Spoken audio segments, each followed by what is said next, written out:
Fala pessoal, vamos retornando aqui para os nossos exemplos. Vamos agora para o exemplo 3, beleza? Vamos lá. Vou criar um arquivo aqui, a pasta exemplo 3.java. Beleza? Vamos ganhar um tempinho aqui, eu já tenho o código feito. Vou copiar aqui para vocês e vou explicar. Só um minuto.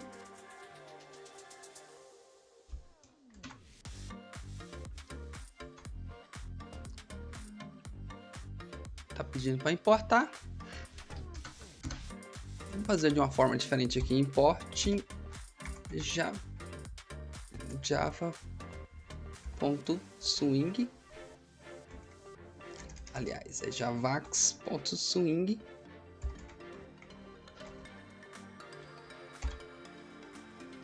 J option pane. Pronto, resolvido. Pacote importado. Beleza? Então, se vocês quiserem digitar assim, pode também. Beleza. Como havia falado aqui no exemplo 2, a gente cria uma variável do tipo string. E essa variável string, ela recebe o dado fornecido pelo usuário, tá? E aqui é da mesma forma. Pede o usuário para que forneça um número. E aí, só que dessa vez, agora vamos tratar e vamos mostrar o número que foi inserido referente ao mês, né? Beleza. Então, é da mesma forma, ó, um if aqui total e pede para inserir os valores. E aí, pessoal, olha aqui para vocês verem tanto que é interessante. Aqui tem um if, else if, como eu havia falado. Aqui recebe o valor e insere dentro da variável transformado, né? Em string. Beleza. Partindo desse princípio, aqui, se for o mês aqui transformado já inteiro for igual a 1, ele mostra a variável auxiliar vai receber janeiro. Tá vendo que usa a mesma variável? Então, ele sobreescreve a variável auxiliar. Beleza. Se não, se for o mês igual a 2, a variável auxiliar recebe fevereiro. E assim por diante. Até chegar à última opção, que se não for nenhuma das outras aqui acima, a variável auxiliar recebe uma string dizendo mês inválido. Beleza. Partiu por esse princípio agora, mostra na tela o que? Só a nossa mensagem que já foi inserida aqui em cima.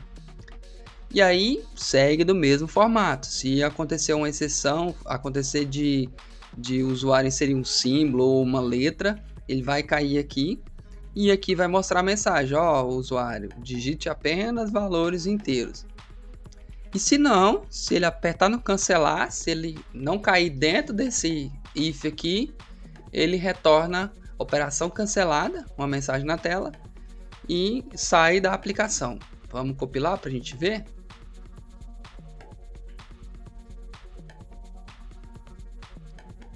Beleza? A entrada, né? Tá vendo que é uma entrada de dado, ele coloca aqui o título da entrada. Forneça o número do mês. Vamos pegar aqui o mês do meu aniversário.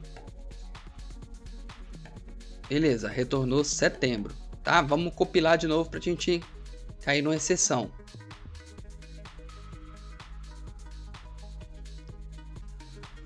Em vez de colocar vamos colocar um símbolo aqui, ó. Aí ele deu exceção, digite apenas valores inteiros, tá vendo? Ou letra ou números, só símbolos, então ele só aceita números, beleza? Agora a última vez, que é o que? Para ele... Beleza, forneça um número, vamos fornecer o número 15, né? Que não existe um mês. Ele vai dizer que o mês é inválido, beleza? E se apertar cancelar, ele mostra aqui, como eu já mostrei no exemplo anterior. Beleza? Então vamos agora para o nosso próximo exemplo, que é o exemplo 4. Dentro do mesmo pacote, capítulo 3, exemplo 4. Beleza? Então vamos lá. O exemplo 4, ele é um exemplo que trata já quando a gente quer comparar, ou seja, são condicionais de comparação. O que seria essas condicionais de comparação? Deixa eu copiar aqui que eu já tenho arquivo, já a importação. O que seria isso? Deixa eu até apagar esse formulário, esse terminal aqui. Aqui, primeiro, a gente inicia duas variáveis do tipo inteira e uma com o nome de maior vazia. A variável A, ela já é iniciada com o valor 10. A B, ela é iniciada com o valor 15, certo? E a variável maior aqui, ela parte pelo princípio de que está vazia, né? Beleza. Aqui na condicional, o que ela pergunta? Pergunta se o A é maior do que o B. Então, vamos colocar uma dica aqui infalível. A boquinha do maior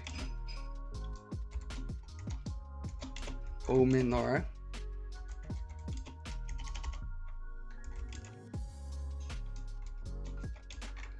é sempre aberta para o maior.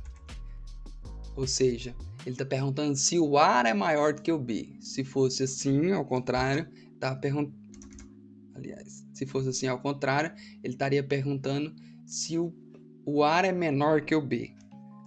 Ou seja, a questão é essa. A é maior do que B? Se for A maior do que B, a variável maior recebe o valor de A, que nesse caso aqui é 10. Se não, o maior é o B. Simples assim. E aqui vai pedir para mostrar o maior. Se eu fosse querer, por exemplo, que o usuário inserisse o valor aqui, ó, string, cria uma variável string, um auxiliar, e pediria para o usuário, igual lá no exercício anterior. Posso até abrir aqui, por exemplo. Assim, cidadão, insira aí o número para você comparar. Forneça o número. Beleza. Aqui, agora no ar, a variável insira o número. Aí o primeiro número, né? Vamos colocar assim. Insira o primeiro número. E agora, o que eu faço? Em vez de eu pegar o 10 aqui, só que aí eu não estou fazendo nenhum tratamento, né? O int A, aliás, deixa eu colocar aqui.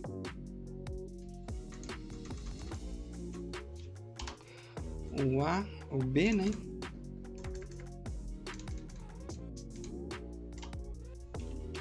E o maior. Beleza. Vamos colocar aqui. Tá vendo que ele já reclamou aqui? Por quê? Porque como ele já está fazendo uma comparação lá embaixo, e não tem nenhum tratamento, nenhum try catch, ele exige que a variável seja inicializada. Tá vendo? Beleza. Então eu inicializei com 0. Agora eu vou pegar o A, recebe, né? O integer ponto parseInt e vou passar o valor de auxiliar. E beleza. Só que dessa forma aqui, lembrando que se eu não fiz nenhum tratamento, pode acontecer do usuário digitar um número ou uma letra, né? E aí ela cai lá e dá um erro.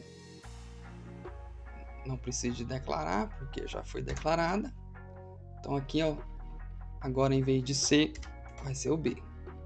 Beleza, estou mostrando isso só para vocês verem como que seria. Beleza, vamos salvar e vamos compilar aqui. Já mudei um pouquinho o exemplo do livro aqui, mas beleza, é só para questão de conhecimento. Eu mostrei só essa parte ainda, vamos ver. O primeiro valor, vou colocar o número 4. O segundo valor vai ser o número 8. Ó, usando o if comum, o maior é o número 8. Certo? Então, beleza. Vou até voltar aqui para quando eu subir para o Git ficar de forma igual. Só para vocês viram que tem possibilidade de trabalhar com esses dados. Beleza. Porque duplicou aqui, gente, ó. Beleza. Isso foi a forma comum de um if. Agora eu vou mostrar para vocês o conhecido como if ternário. O que é o if ternário? O if ternário é assim, ó. Ele é um if de forma reduzida. Ou seja, aqui está, nesse primeiro pedaço aqui, está o valor lógico, né? Ou sim ou não. Por exemplo, C é maior que D. Aí ele pergunta, se for sim, né?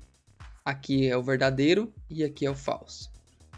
Então o if ternário é assim. Primeiro vem a lógica. Aí depois vem a pergunta, né? Depois da pergunta vem o verdadeiro. E depois do 2 pontos, vem o falso.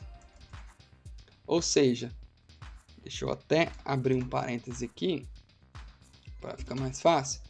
Ou seja, aqui vem a lógica e aqui a pergunta. Essa lógica retornou verdadeiro? Se sim, mostre esse valor aqui. Se não, mostre esse valor. Então, é uma forma bem utilizada para a gente, principalmente quando a gente trabalha com alguma coisa do front-end que a gente quer mostrar ou não, por exemplo, isso é bem útil. Ou seja, aqui a gente faz a nossa lógica, beleza, C é maior que D? Se sim, ele mostra isso, se não, ele mostra isso. Então esse é um if resumido, ou mais conhecido como if ternário. Então se alguém perguntar, vou dar um salvar aqui, vou dar um run, só para vocês verem aqui. Ó, usando o if comum, o maior é o B, né? Certo. Usando o if resumido, o maior é o 10. Beleza? Ou seja, eles retornam os mesmos valores. Ok, pessoal? Então, esse foi o exemplo 3 e o exemplo 4. Então, até a próxima aula.